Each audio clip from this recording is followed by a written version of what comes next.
Okay बच्चा party, in AC circuits we will now move on to transformers. ठीक है, तो ये ट्रांसफॉर्मर्स बेसिकली होते क्या हैं, ये वोल्टेज को या तो बढ़ाते हैं या तो कम करते हैं. ठीक है, a transformer is an electrical device for converting and alternating current at low voltage into that of a high voltage और वाइसा वर्सा. तो लो वोल्टेज को हाई वोल्टेज में करना या हाई वोल्टेज को लो वोल्टेज में करना, that's what a transformer basically does. ठीक है, ओके.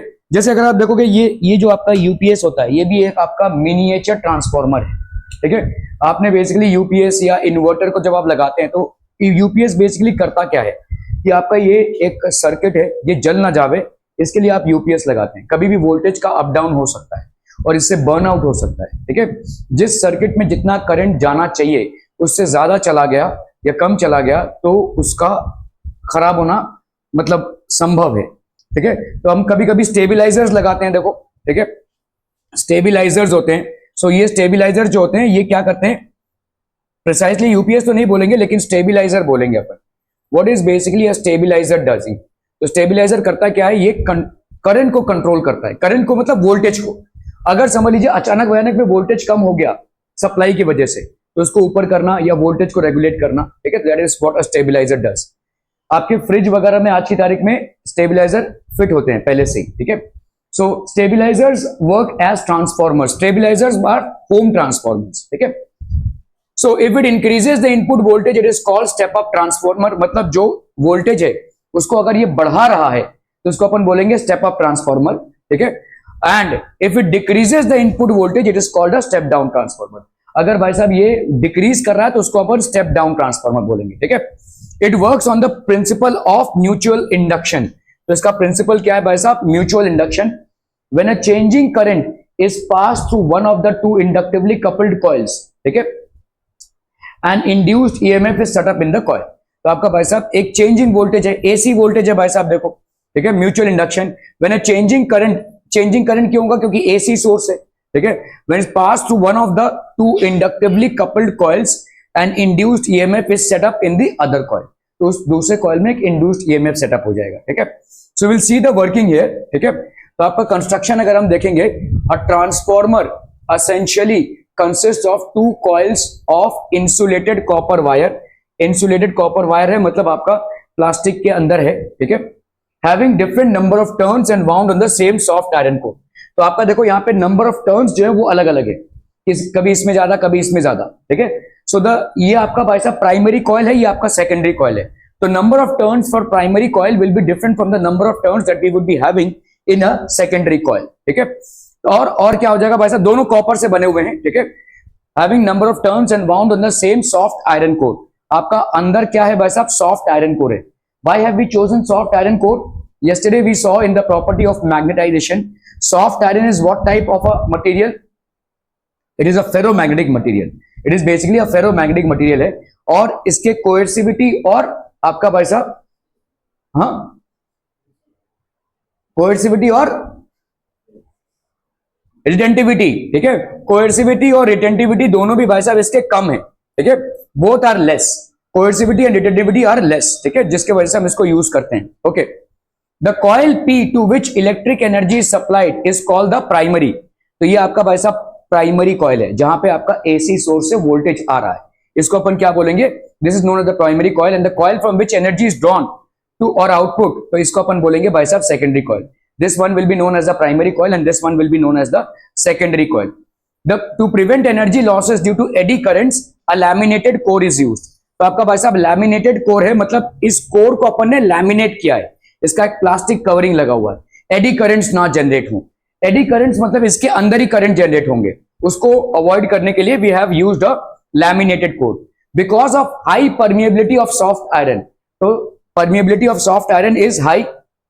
आपने देखा था भाई साहब कल, म्यू की वैल्यू हाई होती है किसमें, फेरोमैग्नेटिक सब्सटेंसेस में. ठीक है, फेरोमैग्नेटिक सब्सटेंसेस में म्यू की वैल्यू हाई होती है. ठीक है, क्यों हाई होती है भाई साहब, why is the value high? Because mu जो है, ठीक है, that is a ratio of what, m by h.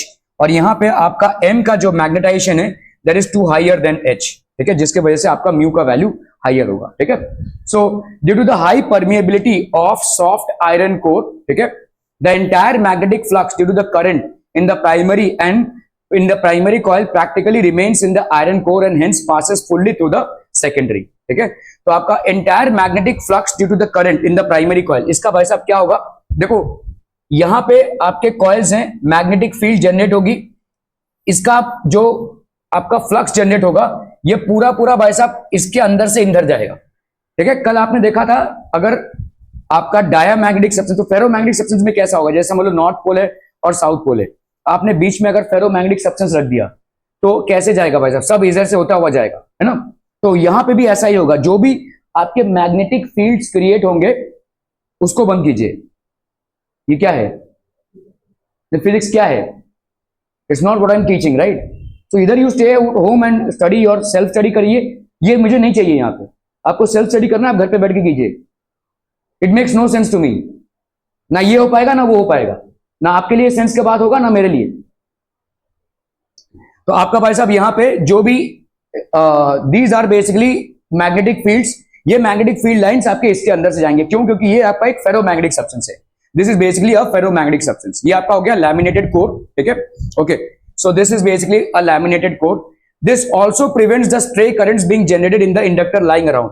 अभी देखो स्ट्रे करंट्स जनरेट होंगे क्योंकि आपका अगर देखो आपका मैग्नेटिक फील्ड पूरा चितर बितर रहेगा इधर, इसके वजह से मैग्नेटिक फील्ड, अभी ये मैग्नेटिक फील्ड आपका कॉन्स्टेंटली चेंज हो रहा है क्योंकि एसी सोर्स है, एसी सोर्स की पोलैरिटी चेंज हो रही है, तो कंटिन्यूअसली मैग्नेटिक फील्ड चेंज होगा. मैग्नेटिक फील्ड जो चेंज होगा कंटिन्यूअसली, उसके वजह से आजू बाजू स्ट्रे करंट्स प्रोड्यूस होंगे. लेकिन ये laminated core soft iron core का बना हुआ है, जिसके वजह से सारा जो उपद्रव होगा वो अंदर ही अंदर होगा, बाहर कुछ भी नहीं होगा. स्ट्रे करंट्स मतलब करंट का लॉस नहीं होगा. ठीक है, okay. So this is basically what we mean by stray currents. Okay, so two types of, so यहां पे भाई साहब two types of arrangements are generally used for, तो एक ये वाला अरेंजमेंट है और ये एक दूसरा वाला अरेंजमेंट है. ठीक है, तो ये आपका भाई साहब देखो कोर टाइप है. In the core type transformers the primary and secondary coils are wound on separate limbs. तो ये भाई साहब सेपरेट लिम्ब है, ये आपका एक सेपरेट लिम्ब है और ये आपका एक सेपरेट लिम्ब है. The primary and secondary coils are wound on separate limbs. ठीक है, many of the core so that the core is largely surrounded by the coils. Most of the modern transformers are close core type. ये आपका भाई साहब close core type है. ये core type हो गया और ये हो गया आपका शेल टाइप. यहां पे क्या होगा, एक ही पे दोनों वाउंड रहेंगे, दोनों भी एक पे वाउंड रहेंगे. ठीक है, प्राइमरी और सेकेंडरी काउंट, जो प्राइमरी और सेकेंडरी कॉइल्स हैं, they will be on the same limb. ठीक है, ये आपका भाई साहब शेल टाइप ट्रांसफॉर्मर है जिसमें प्राइमरी और secondary on the same limb. ठीक है, they are on the same limb. ये हो गया आपका कोर टाइप जिसमें प्राइमरी और secondary coils are wound on separate limbs. यहां पे primary and secondary coils are wound on the same limb. ठीक है, शेल टाइप ट्रांसफॉर्मर में. ओके, शेल टाइप में भाई साहब क्या हो जाएगा, in the shell type transformer the primary and secondary coils are wound one over the other on the same limb of the iron core. The coils are very largely surrounded by the iron core. ठीक है, तो अगर आपका coils देखोगे very largely surrounded by the iron core. Transformers used in radio and TV transmitters are of shell type. तो आपके भाई साहब ट्रांसफॉर्मर्स जो यूज होते हैं टीवी और रेडियो ट्रांसमीटर्स में, वो आपके शेल टाइप ट्रांसफॉर्मर्स है. Working as the alternating current flows through the primary, it generates an alternating magnetic flux. तो जैसे ही भाई साहब ये प्राइमरी कॉइल से फ्लो होगा, इसका एक ऑल्टरनेटिंग मैग्नेटिक फ्लक्स जनरेट होगा ऊपर नीचे वाला. ठीक है, this will be generating in the core which also passes through the secondary. तो ये भाई साहब सेकेंडरी से पास हो रहा है, ये प्राइमरी से जनरेट हुआ और ये सेकेंडरी से पास होगा. ठीक है, सो ऑल्टरनेटिंग आपके फील्ड जनरेट होंगे जो इससे पास होंगे. ठीक है, this changing flux sets up an induced EMF in the secondary, also a self-induced EMF in the primary. ठीक है, तो इसमें क्या हो जाएगा भाई साहब, induced EMF किसमें जनरेट होगा, सेकेंडरी में जनरेट होगा. दिस विल आपके भाई साहब इसमें एक induced EMF जनरेट होगा. induced EMF क्या होता है, वोल्टेज. ठीक है, ये वोल्टेज कैसे जनरेट होगा, देखो ये मैग्नेटिक फील्ड जनरेट होंगी. जैसे ही आपके करंट किसी कॉइल में जाता है उसके आजू बाजू मैग्नेटिक फील्ड जनरेट होगा. ये magnetic field induce EMF generate नहीं करेगा, लेकिन अगर ये मैग्नेटिक फील्ड में डिस्टरबेंस प्रोड्यूस हुआ तो वो वोल्टेज जनरेट करेगा. ठीक है, तो क्या यहां पे डिस्टरबेंस प्रोड्यूस हो रहा है, कैसे, बिकॉज ये आपका जो सोर्स है वो एसी सोर्स है. एसी सोर्स में आपका डिस्टरबेंस प्रोड्यूस होगा और इसी डिस्टरबेंस के चलते यहां पे इंड्यूस्ड ईएमएफ प्रोड्यूस होगा. ठीक है, समझ में आ रहा है. सिर्फ प्राइमरी कॉइल के वजह से, अगर प्राइमरी कॉइल को हमने किसी डीसी सोर्स से लगा दिया तो यहां पे कोई वोल्टेज जनरेट नहीं होगा. ठीक है, because there is no alteration in the current. However, when we attach it to an AC source, the magnetic fields will significantly change, because of which there will be alterations in this, ठीक है, and the secondary coil will undergo transformation. ठीक है, तो यहाँ पे आपका induced EMF generate होगा. ठीक है, the changing flux sets up an induced EMF in the secondary, also a self-induced EMF in the primary. If there is no leakage of magnetic flux, तो obviously leakage avoid करने के लिए हमने क्या किया हुआ है? लीकेज अवॉइड करने के लिए क्या किया हुआ है? What is it that we have done to avoid leakage of magnetic flux? अभी तो पढ़ा हमने, सॉफ्ट आयरन कोर लिया हुआ है, सिंपल. ठीक है, we have taken soft iron core. Soft iron core की भाई साहब परमिएबिलिटी हाई है, तो वो सारे मैग्नेटिक फील्ड को चैनलाइज कर देगा, अपने बॉडी से ही वो चैनलाइज कर देगा. It will basically channelise. ठीक है, सॉफ्ट आयरन कोर की परमिएबिलिटी हाई है, because of which it will channelise the entire magnetic flux through this. ठीक है, a self induced EMF in the primary. If there is no leakage of the magnetic flux, then the flux linked with each turn of the primary coil will be equal to the link with each turn of the secondary. ठीक है, तो ये भाई साहब equal हो जाएगा, leakage नहीं होगा तो. थियरी. अभी consider the situation when no load is connected to the secondary. अभी लोड मतलब क्या होता है? लोड मतलब आपके इलेक्ट्रिकल गैजेट्स, मतलब ये आपके घर पे आता है. ठीक है, ये सेकेंडरी में लोड अगर हमने कनेक्ट करके रखा है, तो ये प्राइमरी कॉइल है which is connected to the AC source. Since it is connected to the AC source, it will be developing magnetic flux inside it. But since it is an AC source, there will be a constant, मतलब ये भाई साहब change in the magnetic flux. This change in magnetic flux will be propagated through this to the secondary, or because there is a constant change in the magnetic flux, there will be a induced EMF. So यहाँ पे बिना छुए आप यहाँ पे electricity produce कर रहे हैं. ठीक है, ज्यादा करके भाई साहब आप तारों को टच कराएंगे तब जाकर इलेक्ट्रिसिटी आगे जाएगी, लेकिन यहां पे बिना छुए आप इलेक्ट्रिसिटी को प्रोड्यूस कर रहे हैं. ठीक है, क्लियर है? Okay, so this is basically induced EMF. Consider the situation when no load is connected to the secondary. तो क्या ये प्रॉफिटेबल है? क्या ये प्रॉफिटेबल है? Answer is no. ठीक है, प्रॉफिटेबल इसलिए नहीं है कि आप देखो एनर्जी का इन्वेस्टमेंट है और उससे एनर्जी निकल रही है, तो ऐसा कुछ नहीं है कि एकदम जीरो से आप एनर्जी प्रोड्यूस कर रहे हो. ठीक है, तो दिस इज बेसिकली एनर्जी का इन्वेस्टमेंट है जिससे आपका एनर्जी निकल रहा है. ठीक है, हाँ आप ऐसा मान सकते हैं कि किसी डैम से जो पानी गिर रहा है वहां पे भाई साहब मैकेनिकल एनर्जी इलेक्ट्रिकल एनर्जी में कन्वर्ट हो रहा है. यहां पे बाकी आपका एनर्जी इन्वेस्टमेंट है, यहां पे तो करंट आना मांगता है ना, इसके लिए तो यहां पे प्रोड्यूस होगा. तो इसको अपन एक प्रॉफिटेबल प्रोसेस नहीं बोल सकते, हाँ, लेकिन वोल्टेज को अप डाउन कराने के लिए इसको हम यूज कर सकते हैं.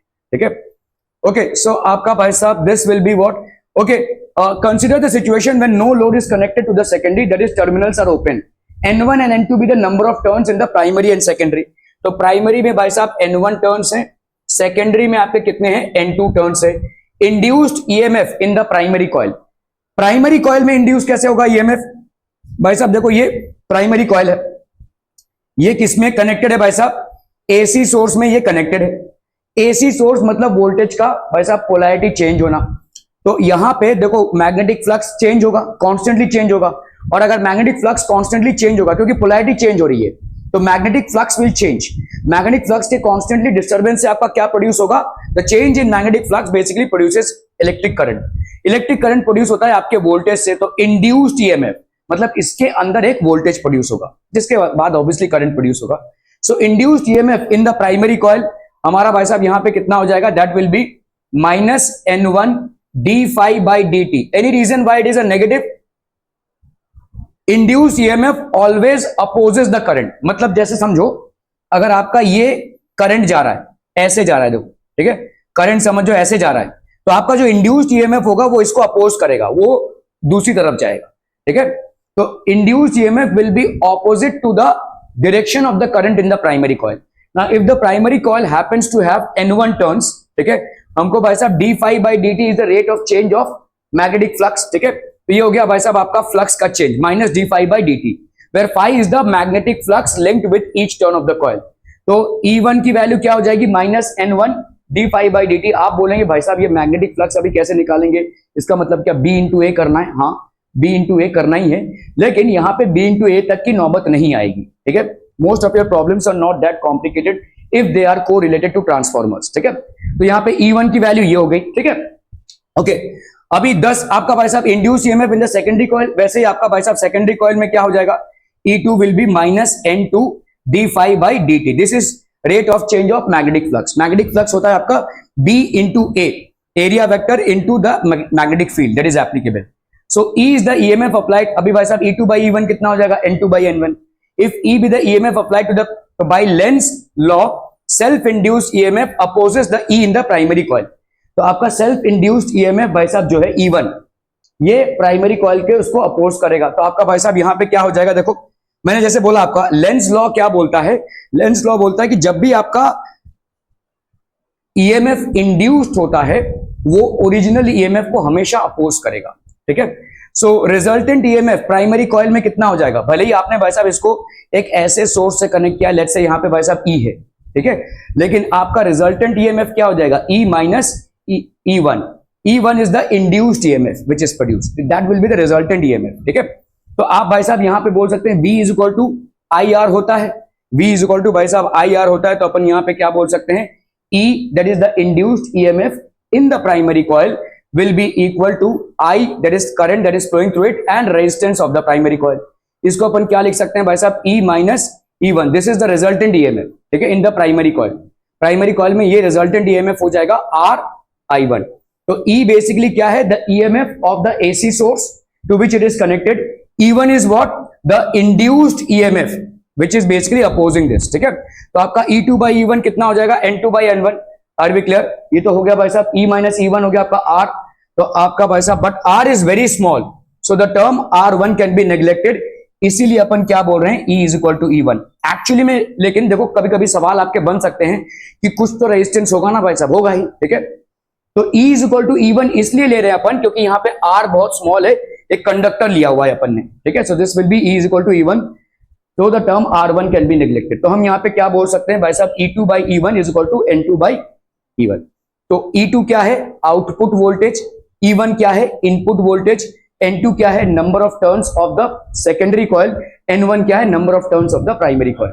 तो ये आपका सिंपल सा भाई साहब E2 by E1 is equal to N2 by N1, ठीक है, समझ में आ रहा है भाई साहब, okay okay okay.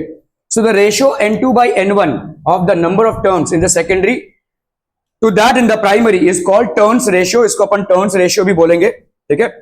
This is also known as the turns ratio of the transformer. It is also called the transformation ratio, ठीक है। स्टेप अप ट्रांसफॉर्मर मतलब क्या हो जाएगा, आपका E2 output voltage will be greater than E1, ठीक है। E2 by E1 की वैल्यू कितनी है, N2 by N1। तो स्टेप अप ट्रांसफॉर्मर में ऑब्वियसली आपकी N2 की वैल्यू N1 से ज्यादा हो जाएगी, ठीक है। That is the turns ratio is greater than 1। तो आप अगर देखोगे भाई साहब ये जो टर्न्स रेशियो है ये ग्रेटर देन 1 हो जाएगा, therefore E2 is greater than E1, the output voltage is greater than the input voltage। in a step down transformer भाई साहब क्या हो जाएगा, N2 की वैल्यू N1 से कम होगी, मतलब E2 की वैल्यू आपकी आउटपुट वोल्टेज जो होगी वो इनपुट वोल्टेज से कम होगी, तो आपका जो टर्न्स रेशियो है that will be lesser than 1, ठीक है। तो आपका N2 by N1 greater than 1 in step up transformer, E2 by E1 is greater than 1 in a step up transformer। Step down में N2 by N1 that is the turns ratio will be lesser than 1 and E2 by E1 will also be lesser than 1। Are we clear, ठीक है, okay। It may be noted that the equation has been derived by the following three assumptions। तो आपके assumptions हैं यहाँ पे, एक assumption तो आपका ये हो गया कि कोई रेजिस्टेंस में लॉस नहीं हो रहा है, the primary resistance and the current resistance are the small and current are small, मतलब IR1 वाला जो फैक्टर है वो आपका काफी स्मॉल है। क्यों, क्योंकि अगर हम उसको कंसीडर करेंगे तो E माइनस E1 IR1 आएगा, मतलब आपको अभी ये पूरा लेना पड़ेगा, E1 की जगह पे आप ये पूरा लेंगे, E माइनस E1 लेंगे, लेकिन अभी आप क्या ले रहे हैं, सिर्फ E1 ले रहे हैं, ठीक है। तो ये आपका इंड्यूस्ड EMF है और ये भाई साहब आपका वोल्टेज है, ठीक है, ले रहे, ओके। तो द प्राइमरी रेजिस्टेंस, क्योंकि ये स्मॉल है इसीलिए आपने भाई साहब मान लिया है कि E is equal to E1, मतलब जो आपका प्राइमरी कॉइल को जितना वोल्टेज मिल रहा है वही उसका एक्चुअल वोल्टेज है, लेकिन वो इसका एक्चुअल वोल्टेज नहीं होगा, it will be lesser because some voltage drop happens due to a resistance which is connected, ठीक है। The same flux links both with the primary and secondary windings as the flux leakages from the core is negligibly small। तो आपका भाई साहब soft iron आपने use किया है, permeability high मतलब सारा का सारा मैग्नेटिक फ्लक्स जो है तो इस साइड से इस साइड में आ जाएगा, ये हमारा अजम्पशन है, लेकिन थोड़ा बहुत लॉस होता ही है, ठीक है, ये पॉसिबल नहीं है। The terminals of the secondary are open for the current taken from it is small। तो आपके टर्मिनल्स ओपन होते हैं बिकॉज आपके करंट जो है वो स्मॉल होते हैं, ठीक है। Okay, so currents in the primary and the secondary, ठीक है। आप अगर देखोगे भाई साहब, assuming the transformer to be ideal, ideal मतलब सारी चीजें आइडियल हैं, मतलब आपका भाई साहब कोई मैग्नेटिक फ्लक्स का लीकेज नहीं हो रहा है, कोई भाई साहब आपका हाई रेजिस्टेंस का कोर नहीं है, मतलब आपका जो voltage drop in primary coil है वो जीरो है, E is equal to E1, ये सारा अगर आपका है तो क्या आइडियल ट्रांसफॉर्मर है, ठीक है। तो आपका लॉसेस, नो एनर्जी लॉसेस, ठीक है। आइडियल ट्रांसफॉर्मर मतलब नो एनर्जी लॉसेस, मतलब जिसमें ये वाला एप्लीकेबल नहीं होगा, दिस इज नॉट एप्लीकेबल, ठीक है। वोल्टेज ड्रॉप, तो इनपुट पावर आउटपुट पावर मतलब क्या हो जाएगा भाई साहब, इनपुट पावर है आपका E1 I1 is equal to E2 I2, where I1 is the current which is flowing through the primary coil and I2 is the current which is flowing through the secondary coil, ठीक है। Clear है? Okay, सो आपका भाई साहब यहां पे अपन क्या लिख सकते हैं, देखो I1 या I1 by I2 will be equal to E2 by E1, I1 by I2 will be equal to E2 by E1। अभी हमने देखा भाई साहब E2 by E1 क्या है, टर्न्स, N2 by N1 है, सो ये आप लिख सकते हैं भाई साहब, ठीक है। I1 by I2 is equal to E2 by E1 and this is equal to N2 by N1, ठीक है। Okay, the efficiency of a transformer भाई साहब क्या हो जाएगा, power output upon power input into 100%। तो आपका ये एफिशिएंसी कितना हो जाएगा, पावर आउटपुट मतलब E2 I2 upon E1 I1 into 100%, ठीक है। ये हो जाएगा एफिशिएंसी, ठीक है। आपका जो अच्छे ट्रांसफॉर्मर्स हैं उनका अप्रोक्सीमेटली 90 to 99% एफिशिएंसी रहता है, ठीक है। 100% नहीं हो सकता, क्यों, क्योंकि आपके भाई साहब बहुत सारे लॉसेस होंगे। कैसे लॉसेस हो सकते हैं, those are the things that we will consider now, ठीक है। क्या क्या लॉसेस हो सकते हैं, those are the things that we are going to consider now. हाँ,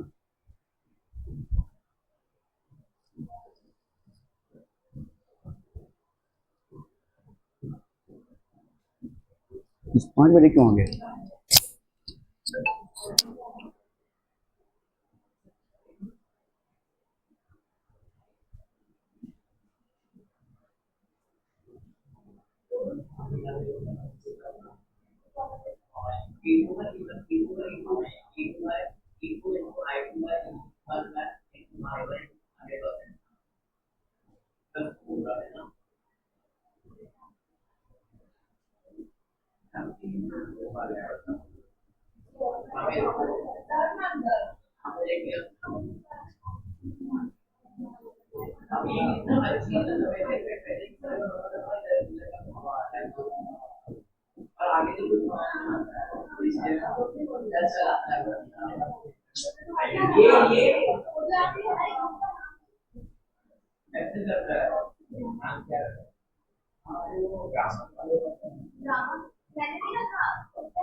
आप लोग 6:30 बजे चले जाइएगा सीबीएसई वाले, 6:30 आप लोग करेगा 8 तक रहेगा, 6:30 से 8 तुम लोग का रहेगा, और इनका अभी 5 से 6:30 रहेगा। सीबीएसई 5 से 6:30 होगा और उनका, ठीक है।